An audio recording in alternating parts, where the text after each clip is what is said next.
Delicious Podcast. The Brutally Delicious Podcast. What's up, everybody? This is Dark Macek with Brutally Delicious, coming at you with a review of Stryper's brand new album, When We Were Kings. So, I've been a fan of Stryper for about 2.5 years. I was fortunate enough to review their last album, The Final Battle, back in 2022, and Michael Sweet himself shared it, and it generated some, let's just say, colorful comments from his fans. But Michael himself was seemingly very thankful and, should I say, grateful for the words, and so I was very happy to take this one again. The one hang-up I had is I had a lot of really high expectations going into this because the final battle was so good. I was worried it wouldn't surprise me in the same way and I wouldn't be able to find the right words. Well, good news. This album's better. I literally had to excise 2 songs from the standout section because the review was getting way too long. So just take it that more than half of the songs on the album were standouts. Stylistically, the album's fairly similar to The Final Battle. It is always heavier than I think it's going to be. It sounds almost like a sister band to Iron Maiden. They don't have the same gallops. It's not the same vibe, but they definitely sound like a band from that era.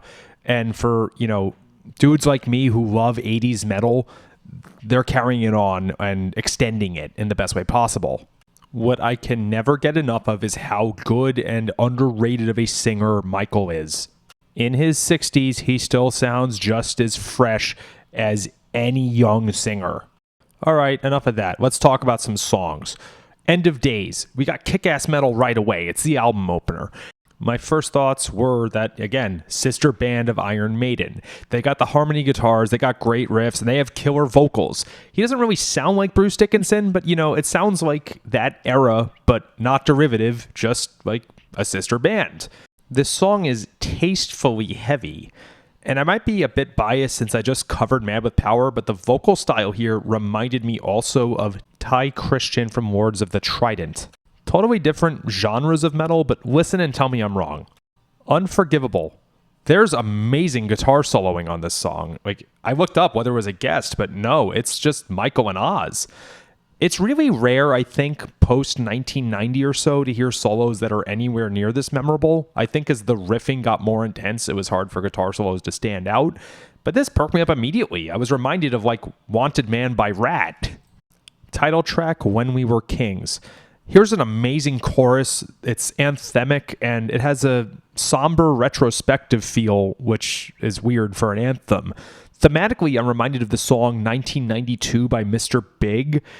We've got another great solo and just a truly memorable chorus. Oddly enough, even though the subject matter is quite different, the feeling evoked during that chorus is a bit like what I feel when I listen to United by Judas Priest. Betrayed by Love. 4 great songs in a row? What the hell? Another great chorus, and it sounds again like a continuation of late 80s metal. Think Bon Jovi but darker, or like Trickster but better. That's exactly what a lot of dudes like me want. Give me that old metal style. Don't tune down to Drop Z. Just play some great metal and write some great songs. Thanks. Trinity. This song is actually really heavy. If it had gotten a different production treatment, this could have been on The Chemical Wedding by Bruce Dickinson. I found it interesting that they kept their more throwback production for this, because with some heavier guitars and more pronounced synths, this would be heavy as shit and completely in line at any metal festival ever. Last but not least, Grateful. This is a single and completely deserved it. Stylistically, this is a bit more like Bryan Adams or something, but it works because Michael's voice can carry it. It's a mainstream, happy stadium rock kind of chorus, not one I ever expected them to do. I worry the band will take this the wrong way, but I could see Fearless era Taylor Swift doing this song. Wow, so an album of standout tracks. Ones where we've got me saying this belongs on The Chemical Wedding, and also where I'm saying Taylor Swift could have done this. But in the best way possible, it's just the band writing great songs, right? It's absolutely inspiring to me that 40 years into this career, this band is churning out this kind of stuff.